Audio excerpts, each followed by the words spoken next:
Welcome दोस्तों, Roy classes के channel पे मैं अर्पित सिंह आप सभी को स्वागत करता हूं। और जैसा कि हमने जीन पियाजे के बारे में पढ़ा था, लेकिन जीन पियाजे के बारे में भी कुछ शब्द बाकी बचे हुए थे। और उनके संज्ञानात्मक विकास के सिद्धांत मतलब लगभग भी बचा ही हुआ, हम लोग शब्दों के बारे में पढ़ रहे थे। तो कुछ शब्द बचे हुए थे, उनके बारे में अब पढ़ते हैं। एक मिनट। तो हम लोग पढ़ रहे थे जीन पियाजे के बारे में, और जहां हम उनके शब्दों के बारे में पढ़ रहे थे, और शब्दों को समझते हुए कुछ और शब्द हैं जिनके बारे में हमें पढ़ना भी बाकी है। एक शब्द होता है परावर्ती क्रिया। परावर्ती क्रिया। एक शब्द होता है आपका कौन सा? परावर्ती क्रिया। एक शब्द आएगा आपका मूल प्रवृत्त्यात्मक व्यवहार। मूल प्रवृत्त्यात्मक व्यवहार। एक शब्द आएगा परावर्ती क्रिया, एक शब्द आता है मूल प्रवृत्त्यात्मक व्यवहार। एक शब्द और आ जाता है आपका अहम केंद्रित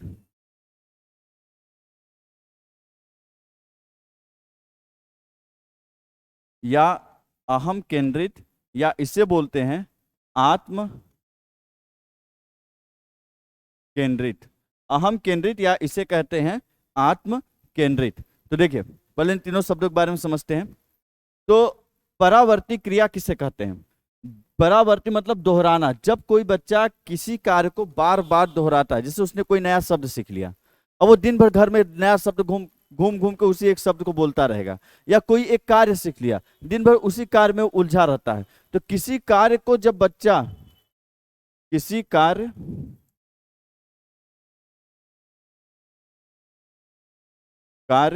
या व्यवहार को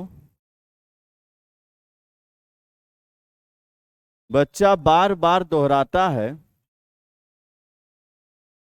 तो उसे कौन सा कहते हैं? क्रिया। परावर्ती क्रिया। परावर्ती क्रिया वो होती है मतलब जिसमें बार बार एक ही चीज को रिफ्लेक्ट करना, मतलब बार बार एक ही चीज को दोहराता रहेगा, बार बार एक ही कार्य को करता रहेगा। जैसे अंगूठा चूसना हुआ, तो ये कार्य जब शुरू कर करता ही रहेगा। जैसे उसे मुंह में कुछ भी डाल लिया खाने के लिए, तो बार बार कुछ भी जो चीज मिलेगा उसे मुंह में डालता रहेगा। ऐसा थोड़ी ना कि बच्चे को भूख लगा इसलिए जो भी मिलता है वो मुंह में डाल के खा लेता है। वह एक ऐसी क्रिया होती है जिसे बार बार वो दोहराता रहता है। और यही क्रियाएं सहज क्रियाएं या अनैच्छिक क्रियाएं भी हो जाती हैं।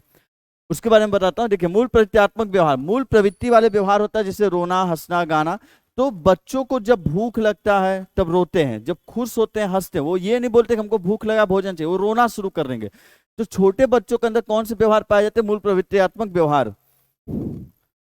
ऐसे व्यवहार जो मूल प्रवृत्ति पर आधारित हो। ऐसे व्यवहार जो मूल प्रवृत्ति पर, मूल प्रवृत्ति का मतलब रोना, हंसना, पर आधारित हो। तो ऐसे व्यवहार जो मूल प्रवृत्ति पर आधारित होती है उसे मूल प्रवृत्त्यात्मक व्यवहार कहते हैं। क्योंकि देखिए, छोटे बच्चे कुछ भी बोलते नहीं। यदि उन्हें भूख लगा है तो रोना शुरू कर देंगे, यदि खुश है तो हंसना शुरू कर देंगे, कहीं घूमना है तो चकना शुरू कर देंगे, वो बोलेंगे नहीं। मतलब उनका टोटल बिहेवियर या टोटल कार्य टिका होता है आपके मूल प्रवृत्ति के ऊपर। अगला आता अहम केंद्रित या आत्म केंद्रिता।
सॉरी, बैटरी डाउन हो गई थी। आजकल बैटरी बड़ा जल्दी डाउन हो जा रही है, वो भी खासकर मेरे क्लास में। तो देखिए, परावर्ती क्रिया वह क्रिया होती है जिसमें बच्चा एक ही कार्य को बार बार या एक ही बिहेवियर को बार बार दोहराता है। कोई एक शब्द सीख गया उसे बार बार रटता रहेगा, कोई एक कार्य सीख गया उसे दिन भर करता रहेगा। जब बच्चा एक ही कार्य या एक ही व्यवहार को बार बार दोहराता है उसे बोलते हैं परावर्ती क्रिया। मूल प्रवृत्त्यात्मक व्यवहार क्या होता है? मूल प्रवृत्ति होती है जैसे रोना या हंसना।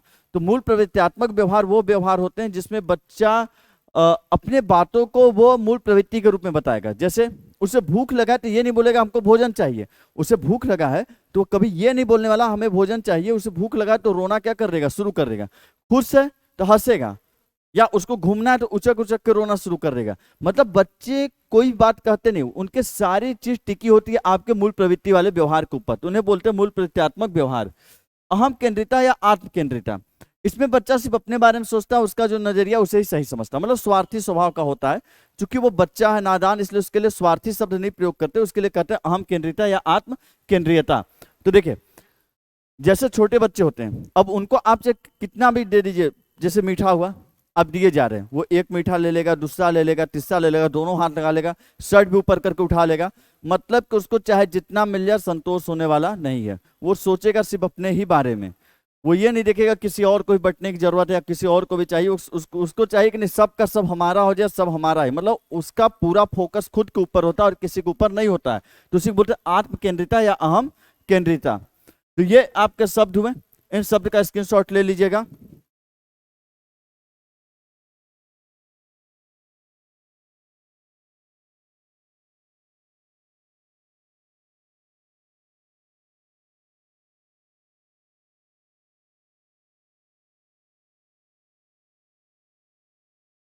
चलिए आगे की ओर चलते हैं। अब समझिएगा, अ, अब आते हैं इनके मुख्य जो कुछ शब्द हैं जिनको समझना बहुत ही जरूरी है। तो उसके ऊपर आते हैं आपके। तो वहां पे बात किया जाए, जैसे एक शब्द आता है आपका संगठन। पहले शब्दों को समझिए। एक शब्द होता है आपका संगठन। एक शब्द क्या होता है? संगठन। अब संगठन किसे कहते हैं? ऑर्गेनाइज करना। जैसे होता है ना, किसी चीज को फंक्शन या पार्टी का ऑर्गेनाइज करते हैं, तो वो उस फंक्शन पार्टी की सारी व्यवस्था एक ऑर्गेनाइजेशन की होती है कि जो ऑर्गेनाइज करने वाला व्यक्ति है वो उस पार्टी की पूरी व्यवस्था को देखता है, कौन चीज कैसे होनी चाहिए, क्या क्या चीज खाने के होगा, कोई बाहरी ना खाने पहुंच जाए पढ़ने वाले बच्चे। तो संगठन का मतलब होता है कि बच्चों की प्राप्त ज्ञान को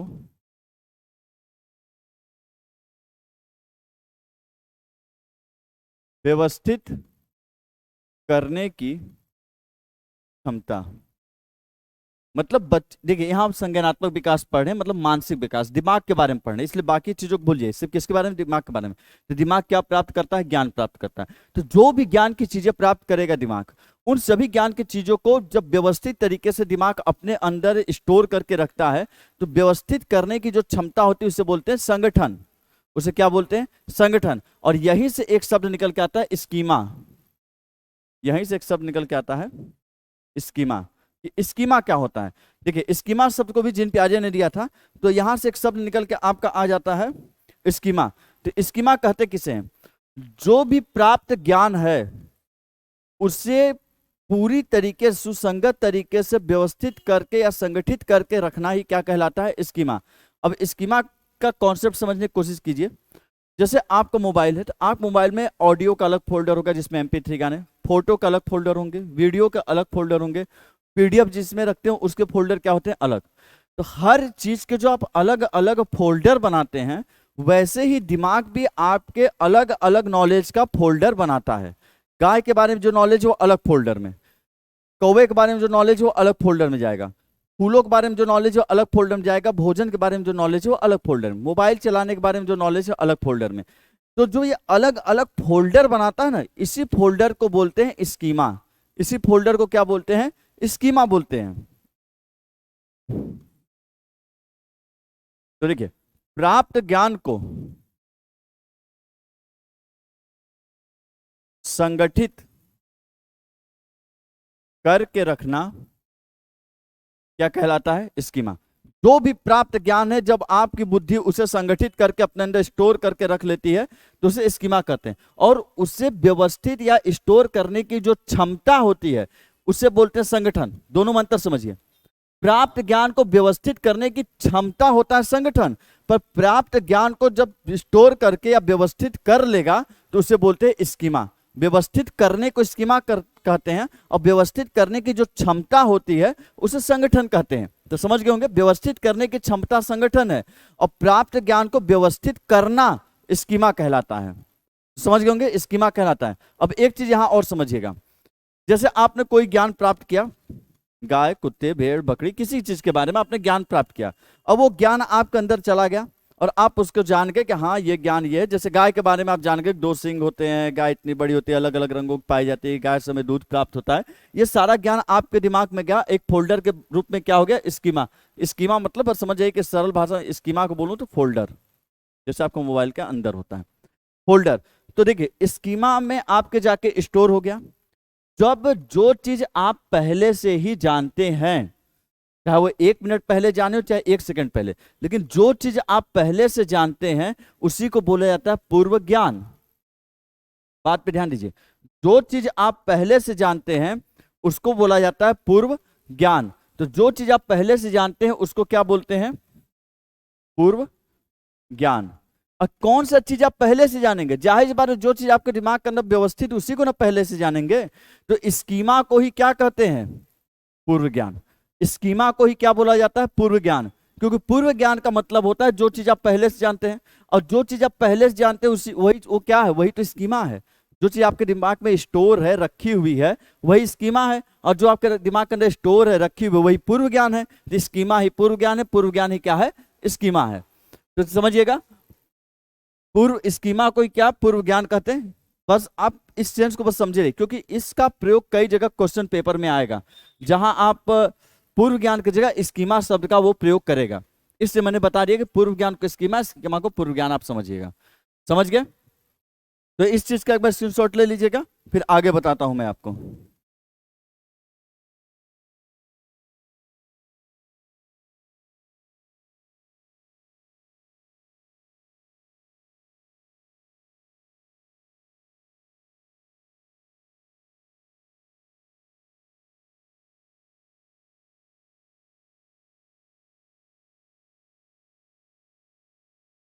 अब देखिएगा, अब मुख्य थ्योरी पे आते हैं, जहां से आपको समझने वाली बात है।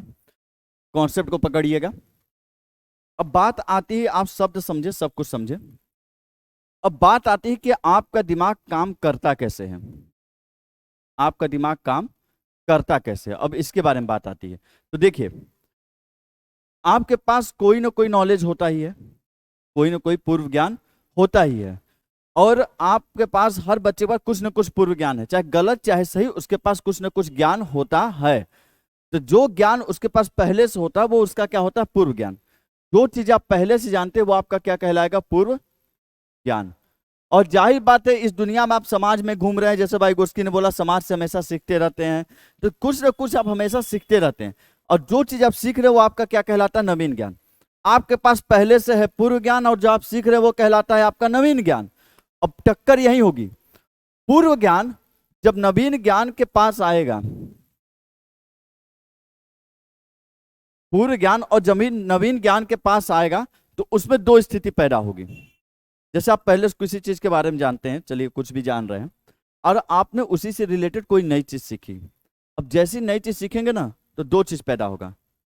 दो चीज, या तो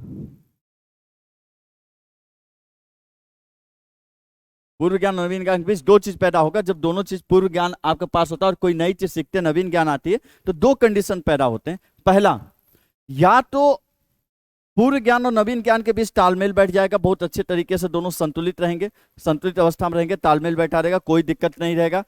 तो वो होता है संतुलन। या तो क्या होगा कि पूर्व ज्ञान तथा नवीन ज्ञान के बीच,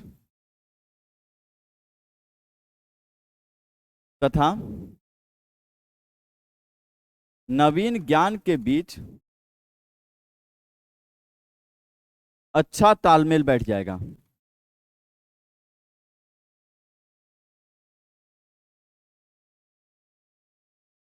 बैठ जाएगा, जाहिर सी बात है।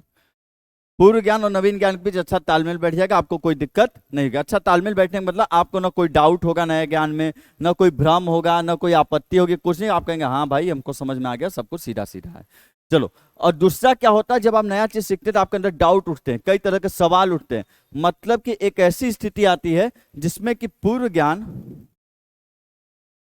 तथा नवीन ज्ञान के बीच तालमेल नहीं बैठ पाता, नहीं बैठ पाता, नहीं बैठ पाता है। मतलब तालमेल न बैठ पाने का मतलब आपको कई तरह के डाउट होंगे, भ्रम होंगे, आपको लगेगा कि अरे यार ये क्या है, ये क्या है, इस पे ये सवाल वो सवाल, फलाना ठिकाना, दुनिया भर के डाउट्स आपके दिमाग के अंदर पैदा होंगे। मतलब पूर्व ज्ञान नवीन ज्ञान के बीच तालमेल नहीं बैठ पाएगा। जब भी आपको पहले से कोई नॉलेज है, फिर से समझिएगा, आपको पहले से आप कुछ भी जानते हैं, जैसे आप कोई नई चीज को सीखना शुरू करते हैं, मतलब जो कि नवीन ज्ञान, तो दो ही चीज होगा, या तो दोनों चीज के बीच तालमेल बैठ जाएगा या दोनों चीज के बीच तालमेल नहीं बैठेगा। और जब तालमेल बैठ जाता है तो वो स्थिति कहलाती है, वह स्थिति कहलाती है संतुलन की, संतुलन की या साम्य की।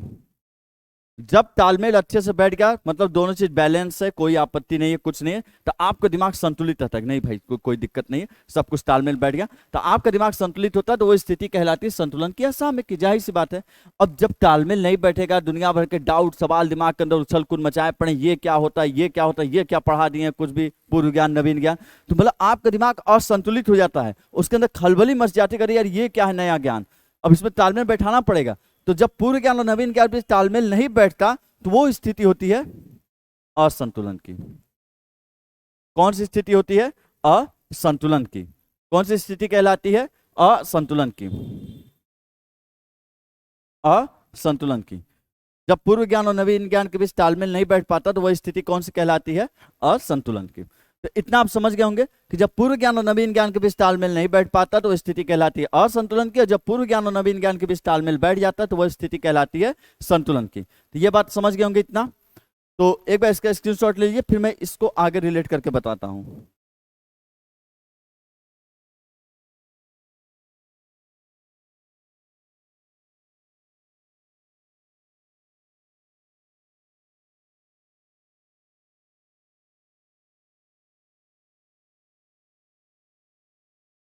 इसका स्क्रीनशॉट ले लीजिए, इसको समझ गए होंगे। ये बात थोड़ी स्थिति की कि आपका माइंड किस स्थिति में है। जब आपका माइंड के अंदर कोई डाउट नहीं होता, स्टेबल स्थिति में होते हैं, मतलब संतुलित होता है, बैलेंस। पर जहां पे डाउट ढेर सारे हो जाते हैं, तो आपके माइंड की स्थिति कैसी हो जाती है? असंतुलन की स्थिति हो जाती है। इतना आप समझ गए। अब कहानी में ट्विस्ट क्या है, इसी में मिक्स हो जाता है एक चीज और, कि पूछता है कि पूर्व ज्ञान और नवीन ज्ञान को दिमाग कैसे तालमेल बैठाता है, वो कौन सा तरीका है जिससे पूर्व ज्ञान और नवीन ज्ञान के बीच तालमेल बैठाया जाता है। पूर्व ज्ञान और नवीन ज्ञान के बीच तालमेल बैठाने के तरीके को क्या कहते हैं? तो विचार कीजिए, जैसे समझिए, जैसे इसमें कि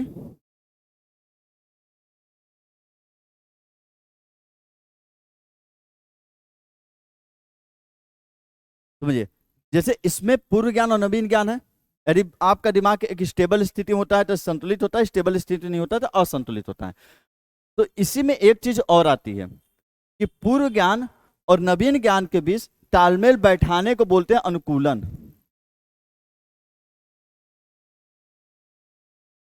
अनुकूलन। पूर्व ज्ञान और नवीन ज्ञान के बीच तालमेल बैठाने को क्या कहते हैं? अनुकूलन। पूर्व ज्ञान और नवीन ज्ञान के बीच तालमेल बैठाने को क्या कहते हैं? अनुकूलन। पूर्व ज्ञान और नवीन ज्ञान के बीच तालमेल बैठाने को क्या कहते हैं? अनुकूलन। अब अनुकूलन कितने तरीके से होगा? जाहिर सी बात है, जब पूर्व ज्ञान नवीन ज्ञान मिल रहे थे तो दो ही तरह की कंडीशन क्या हो रही थी? पैदा हो रही थी। तो अनुकूलन भी कितने तरीके से होगा? दो ही तरीके से होगा। एक ये वाला तरीका होगा कि जहां अच्छे से तालमेल बैठ जाएगा, और एक ये वाला तरीका होगा जहां अच्छे से तालमेल नहीं बैठ पाएगा, कुछ ना कुछ यहाँ पे गड़बड़ी करनी पड़ेगी। तो देखिए, जहां पूर्व ज्ञान और नवीन ज्ञान के बीच अच्छे से तालमेल बैठ जाता है, वहां अनुकूलन का कौन सा तरीका उपयोग होता है, जिससे बोलते हैं आप आत्म सातकरण। आत्म सातकरण, समावेशन, या इसी को कहते हैं आप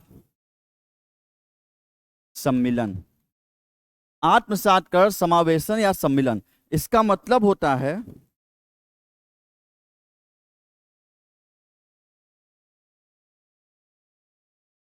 बिना किसी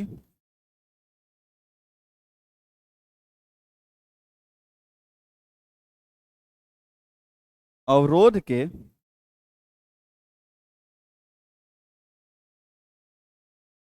पूर्व ज्ञान तथा नवीन ज्ञान को मिला देना। देखिए, जब पूर्व ज्ञान या नवीन ज्ञान को बिना किसी अवरोध के, बिना किसी दिक्कत के, बिना किसी प्रॉब्लम के एक में मिला दिया जाता है तो स्थिति कहलाती है आत्मग्रहण समावेशन। और जब ऐसी स्थिति में दिमाग होता है तो स्थिति क्या होती है? संतुलन की। क्या होती है? संतुलन की। और पूर्व ज्ञान और नवीन ज्ञान के बीच अच्छा तालमेल बैठ जाए, वो क्या कहलाता है? संतुलन की स्थिति। या फिर मैं इसको अलग लिख देता हूं, नहीं आप कंफ्यूज हो जाएंगे की जगह पे।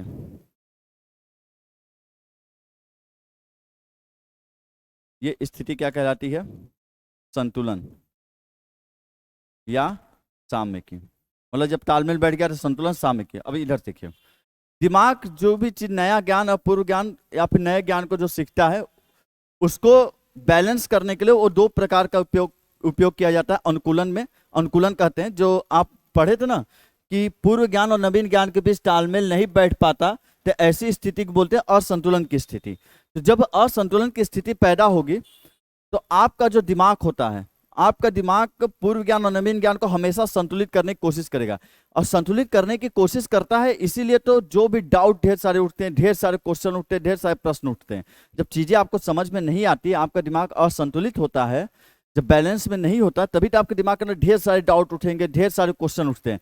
तो उसे संतुलित करने के दो तरीके होते हैं। उसे संतुलित करने का अनुकूलन कहते हैं। अनुकूलन के कितने तरीके होते हैं? दो तरीके। पहला स्थिति कहलाता है समावेशन। पहली स्थिति कहलाती है समावेशन, या इसी को बोलते हैं आत्म सातकरण, या इसे कहते हैं सम्मिलन। दूसरी स्थिति कहलाती है समायोजन, या इसे कहते हैं समंजन।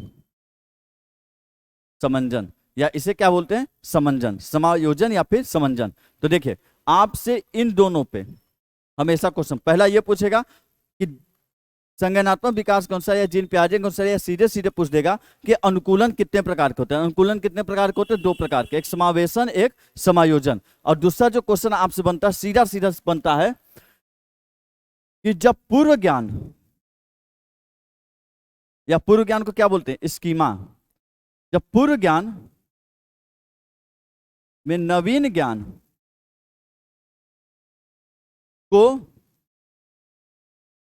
मिला दिया जाता है तो क्या कहलाता है? समावेशन। और जब पूर्व ज्ञान को संशोधित करके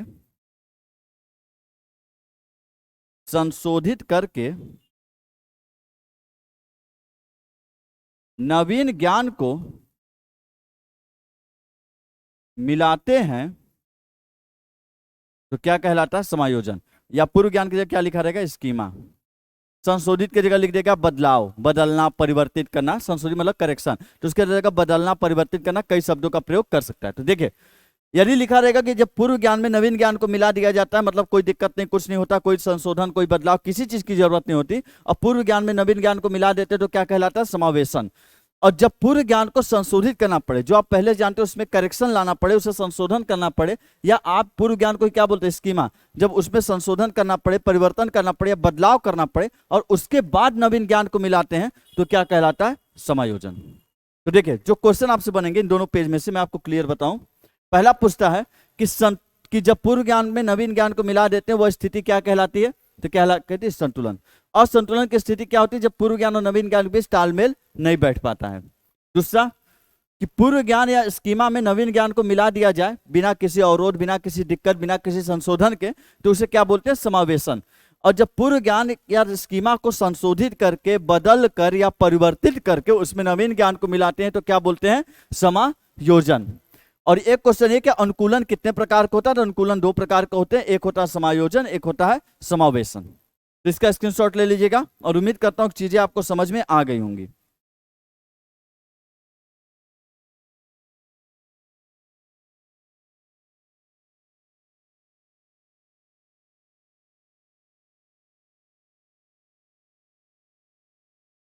आगे बढ़ते हैं। अब देखिए,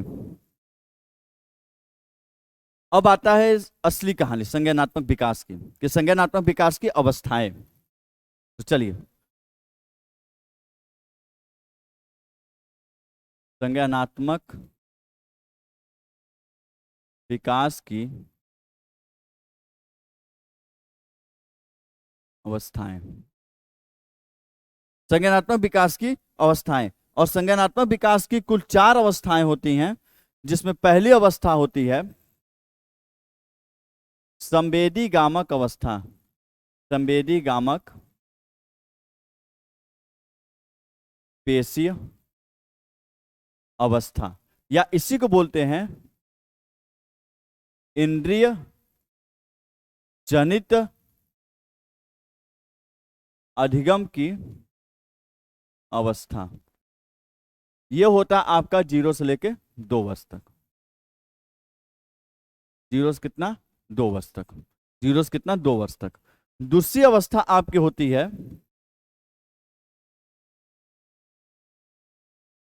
दूसरी अवस्था होती है आपकी पूर्व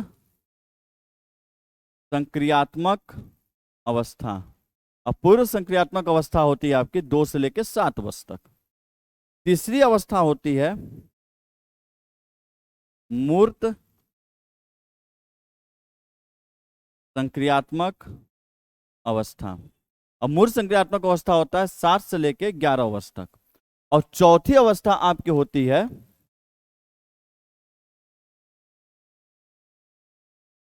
अमूर्त संक्रियात्मक या औपचारिक संक्रियात्मक अवस्था।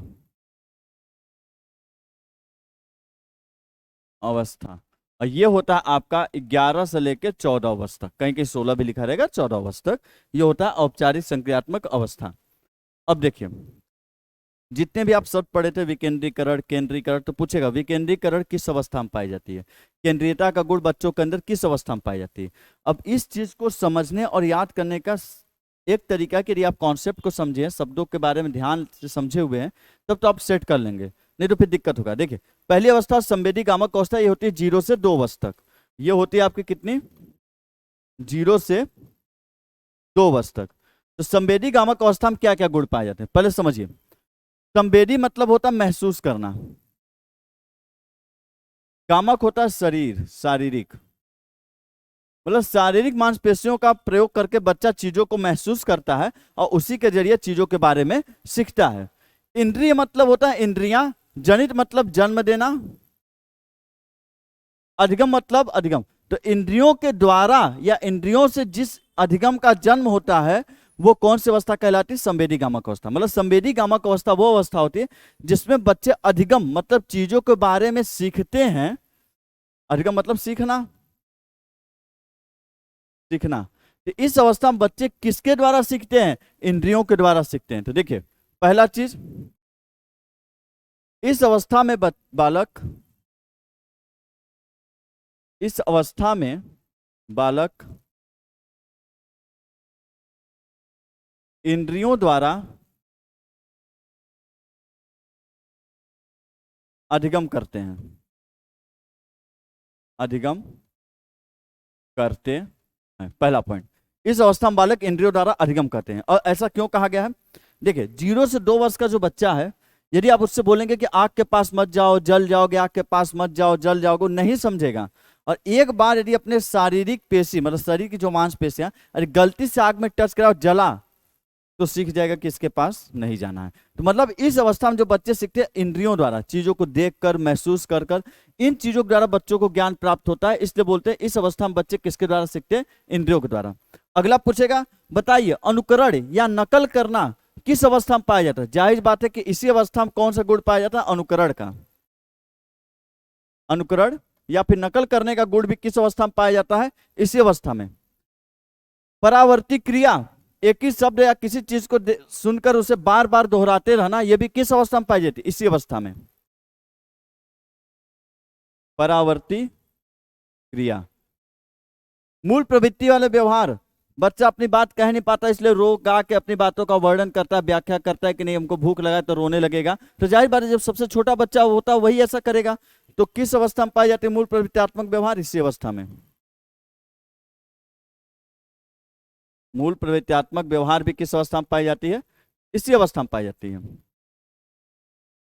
इसी अवस्था में क्या पाई जाती है? मूल प्रवृत्त्यात्मक व्यवहार भी पाई जाती है। उसके बाद आपने एक शब्द और सीखा था, वस्तु स्थायित्व और वस्तु अस्थायित्व। तो वस्तु स्थायित्व और वस्तु अस्थायित्व का भी गुण किस अवस्था में मिलता है? इसी अवस्था में। वस्तु स्थायित्व का भी मिलता है और वस्तु अस्थायित्व का भी। वस्तु अस्थायित्व का भी। ऐसा क्यों? देखिए वस्तु अस्थायित्व कितना होता है? 3 महीने, और 0 से 2 साल के बीच तो 3 महीने आएगा ही, और 3 महीने बाद वस्तु स्थायित्व का गुण आ जाता है, तो चौथा 5वां महीना भी किसके अंदर आएगा? इसी के अंदर। तो देखिए वस्तु स्थायित्व वस्तु अस्थायित्व का गुण भी किसमें पाया जाता है? इसी अवस्था में पाई जाती है। इस अवस्था में बच्चे प्रकाश तथा शोर के प्रति सचेत होते हैं।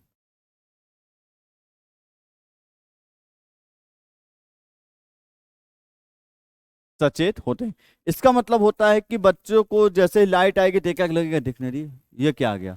लाइट आ गया, मतलब उसका ध्यान पूरी तरह चल जाता है कि देखने लगेगा सीधे लाइट को। मतलब प्रकाश या शोर उसके प्रति काफी एक्टिव होते हैं, काफी जल्दी प्रतिक्रिया जाहिर करते हैं, उन चीजों पे उनका इनका ध्यान बहुत जल्दी आकर्षित होता है। तो प्रकाश और शोर के प्रति इस अवस्था में क्या होते हैं?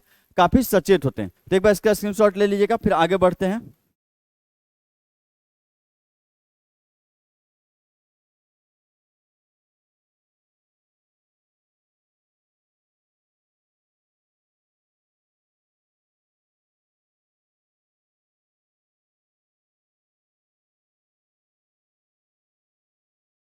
अब अगले आते हैं। अब देखिए यहां से मैं आपको समझाने की कोशिश करूंगा। पूर्व संक्रियात्मक, संक्रिया मतलब होता मानसिक जोड़ तोड़, मैंने लिखवाया था। जो सोचने समझने की क्षमता होती है उसे क्या बोलते हैं? संक्रिया। पूर्व संक्रियात्मक मतलब एक ऐसी अवस्था जो सोचने समझने से पहले की है। मतलब इस अवस्था में बच्चे के पास सोच समझ उतना अच्छा नहीं होता। मतलब ये एक ऐसी अवस्था है जिसमें बच्चे के पास सोचने समझने की क्षमता नहीं होती। मतलब सोचने समझने की क्षमता उसके पास क्या होती है? कम होती है। मतलब एक ट्रिक के लिए आपको समझा रहा हूं, उसके पास सोचने समझने की क्षमता क्या होती है? कम होती है। संक्रिया मतलब सोचने समझने की क्षमता, मानसिक जोड़ तोड़, उसके पहले की अवस्था मतलब सोचने समझने की क्षमता से पहले की अवस्था, मतलब उसके पास सोचने समझने की क्षमता क्या? कम है। मूर्त संक्रियात्मक मतलब वो संक्रिया कर ले रहा, सोच समझ पा रहा, लेकिन किनके बारे में? मूर्त के बारे में। मतलब इसमें सोचने समझने की क्षमता क्या होती है? ज्यादा होती है। पिछले वाले स्टेज की क्या होती है? ज्यादा होती है। अब इसी के अनुसार आप बताइएगा कि दोनों में से किस अवस्था में पाया जाएगा केंद्रीकरण और किस अवस्था में पाया जाएगा विकेंद्रीकरण। केंद्रीकरण वह गुण था जिसमें बच्चा याद होगा कि गीली मिट्टी लेता था, गीली मिट्टी को दबाकर ऐसे लंबा कर देता और बोलता था मेरी मिट्टी ज्यादा हो गई। तो बताइए ये बोल रहा है ज्यादा हो गई, उसके बाद दिमाग ज्यादा है? नहीं, दिमाग क्या है? कम है। तो केंद्रीकरण का गुण किस अवस्था में पाया जाएगा? इसमें। इसमें क्या पाया जाएगा? केंद्रीकरण। विकेंद्रीकरण, विकेंद्रीकरण जिसमें आप जैसे बच्चे जो बोलते हैं नहीं मिट्टी तो वही है, बस दबा के लंबा कर दिए हो, मिट्टी ज्यादा तो हुई नहीं है। तो मतलब जिसके पास बुद्धि ज्यादा वही नहीं ये बताएगा। तो विकेंद्रीकरण का गुण किस में पाया जाएगा? इसमें। और यही आपसे पूछता है दोस्तों, और इसी तरीके से इसको समझिएगा, नहीं तो याद करते रह जाएंगे। विलोमीयता और अविलोमीयता, पानी के बूंद से कमल बनाकर कमल से वापस पानी का बूंद बना लेता था विलोमीयता, और कमल से वापस पानी का बूंद नहीं बना पाता तो अविलोमीयता। जो बच्चे नहीं होंगे इसके जस्ट पीछे वाले वीडियो में पढ़ लेंगे, उसमें विलोमीयता अविलोमीयता एक्सप्लेन किया हूं। तो देखिए जब कमल से पानी का बूंद नहीं बना पा रहा, प्रोसेस को उल्टा रिवर्स नहीं कर पा रहा, तो उसे बोलते हैं अविलोमीयता। तो बताइए कौन बच्चा उल्टा नहीं कर पाएगा? जिसके पास दिमाग कम होगा या ज्यादा होगा? जाहिर बात जिसके पास दिमाग कम होगा वो उसको उल्टा नहीं कर पाएगा, तो उसके अंदर कौन सा गुण होएगा? अविलोमीयता। और जो बच्चा उल्टा कर पाएगा उसके अंदर कौन सा गुण आएगा? विलोमीयता। एक होता है संरक्षण, एक होता है संरक्षण का अभाव। संरक्षण मतलब होता है चीजों को याद रखना, और चीजों को भूल जाना कहलाता है संरक्षण का भाव। तो कम वाला याद रखेगा या ज्यादा वाला? ज्यादा वाला याद रखेगा। तो संरक्षण किसमें आएगा? ज्यादा वाले में। और संरक्षण का भाव मतलब चीजों के बारे में भूल जाना। तो भूल कौन जाएगा? जिसका दिमाग कम होगा कि ज्यादा? तो इसमें क्या आ जाएगा? संरक्षण का अभाव, का अभाव। और इसमें क्या आ जाएगा? संरक्षण।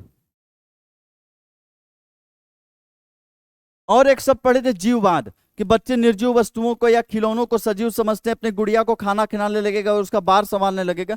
तो ये काम कौन करेगा? जिसका दिमाग कम होगा या ज्यादा? कम होगा। तो जीववाद किसमें आएगा? इसमें। जीववाद की स्थिति किसमें आ जाएगी? इसमें आ जाएगी। अच्छा बताइए, बच्चा वर्गीकरण करना किसमें सीखेगा? क्लासिफिकेशन करना, वर्गीकरण करना, कि चीजों को कई प्रकार में बांटना, वर्गीकरण। जिसके पास दिमाग होगा वही ना सीखेगा। तो इसमें क्या आ जाएगा? वर्गीकरण का गुण। अब आप समझ गए होंगे कि मेरे कहने का मतलब क्या था, क्यों मैंने कम और ज्यादा लिखवाया था। तो यहां से आप पकड़ ले रहे होंगे।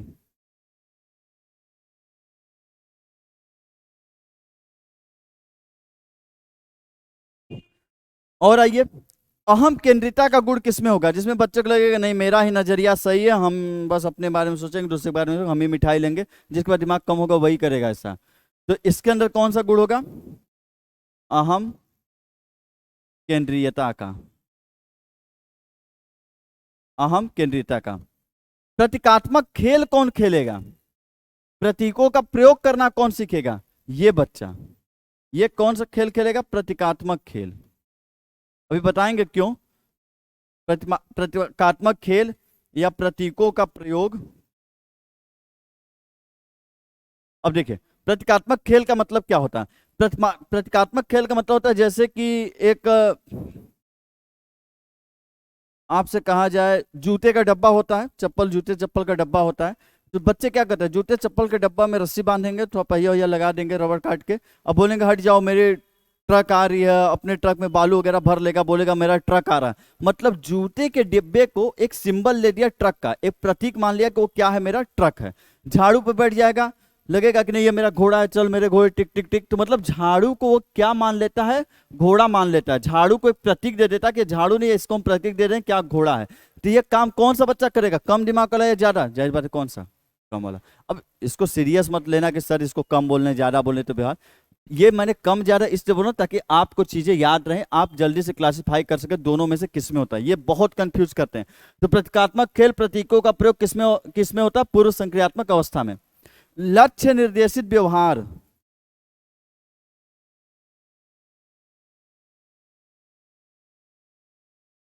ये किस अवस्था में पाई जाती है? पूर्व संक्रियात्मक। प्रतीकात्मक खेल में आप करके नोट बना के लिख लीजिएगा नीचे कहीं कि प्रतीकात्मक खेल का मतलब होता है जब बच्चा झाड़ू को घोड़ा समझ के खेलता है। लक्ष्य निर्देशित व्यवहार, लक्ष्य मतलब जितना आप टारगेट दिए उतना ही काम करेगा, उससे ज्यादा नहीं। मतलब जैसे होता है ना छोटे बच्चों में कि 2 पेज का होमवर्क दिए तो 2 ही पेज करेगा, ना 2 पेज से कम, ना 2 पेज से एक अक्षर भी ज्यादा नहीं करेगा। तो उससे बोलते हैं लक्ष्य निर्देशित व्यवहार। मतलब जितना बच्चे को कार्य दिया गया उतना ही करेगा, ना उससे कम करेगा ना उससे ज्यादा करेगा, ना उससे एक अक्षर एक्स्ट्रा नहीं पढ़ेगा, दिमाग नहीं लगेगा कि जितना आप दिए उतना ही करेगा। तो इसे बोलते हैं लक्ष्य निर्देशित व्यवहार। अच्छा बताइए, वर्णमाला या गिनती किसमें सीख लेता है? गिनती गिनना 2 से 7 वाली एज में उसको वर्णमाला आ जाता है। ऐसे पूछता नहीं, वर्णमाला वगैरह के बारे में नहीं पूछता, पर बता देना हूं। गिनती आ जाता है, ये सारी चीजें किसमें? इस अवस्था में आ जाती। संप्रत्यय का निर्माण होना, कॉन्सेप्ट। संप्रत्यय का निर्माण होना क्या हो जाता है? प्रारंभ।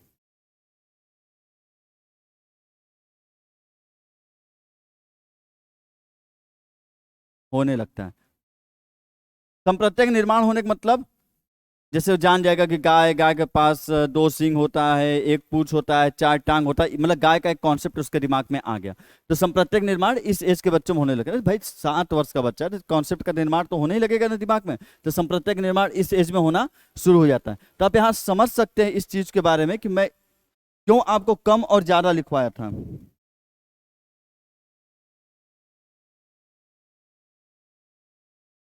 और जैसे शब्द थे आपके, मैं लू सकर्मक अनुमान। जिसमें बच्चा बताता था कि ये पेन बड़ा है, ए पेन बड़ा है बी से, बी पेन बड़ा है सी से, तो बताओ कौन पेन ए और सी में कौन बड़ा, तो बोलेगा ए बड़ा। सकर्मक अनुमान, अनुमान लगाना किसमें सीखेगा, जिसके बाद दिमाग ज्यादा होगा कि कम होगा, जिसके बाद दिमाग ज्यादा होगा, जिसमें क्या हो जाएगा, सकर्मक अनुमान। क्रमबद्धता, चीजों को क्रम से सजाना, मोटा पेन फिर उससे पतला, या सबसे बड़ा पेन फिर उससे छोटा पेन, उससे छोटा पेन, ये भी कौन कर पाएगा, जिसके पास दिमाग ज्यादा होगा। तो इसमें क्या आ जाएगा, क्रमबद्धता, क्रमबद्धता। अच्छा ये बताइए, मूर्त चीजों पे तर्क करना कौन शुरू कर देगा, जाहिर बात है मूर्त संख्यात्मक वाला क्या करेगा, मूर्त चीजों पे चिंतन या तर्क करना शुरू कर देगा। मूर्त चीजों पर तर्क तथा चिंतन करना क्या कर देगा, ये बच्चा शुरू कर देगा। तो यहां से आप समझ गए होंगे कैसे पूर्व संक्रियात्मक को बांटना और कैसे मूर्त संक्रियात्मक को बांटना है।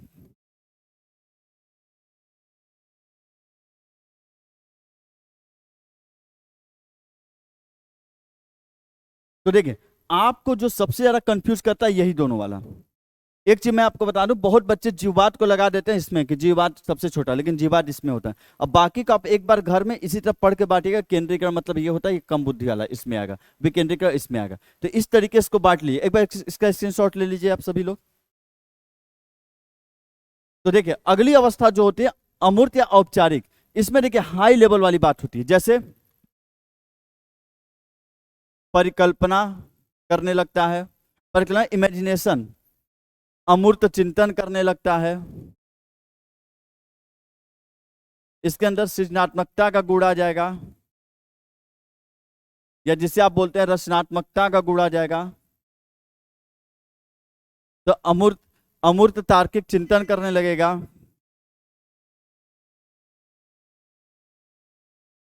इसमें इस तरीके के हाई लेवल वाली चीज आती है। ये तो आप देख के जान जाएंगे कि तो भाई हाई लेवल वाली चीज तो औपचारिक में ही होगा।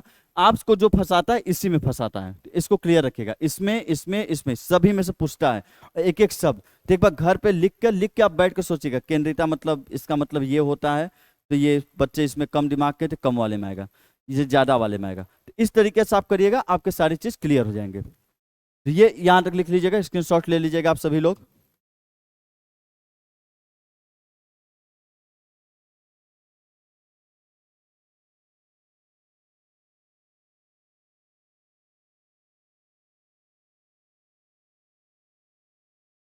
तो यहाँ पे आपका पढ़ के क्या खत्म हुआ, जीन प्याजे। जीन प्याजे में यहीं से क्वेश्चन आएगा, इससे ज्यादा बाहर नहीं जाएगा। समावेशन समायोजन जो मैंने जैसे बताए थे बस वैसे ही दिमाग में रखेगा।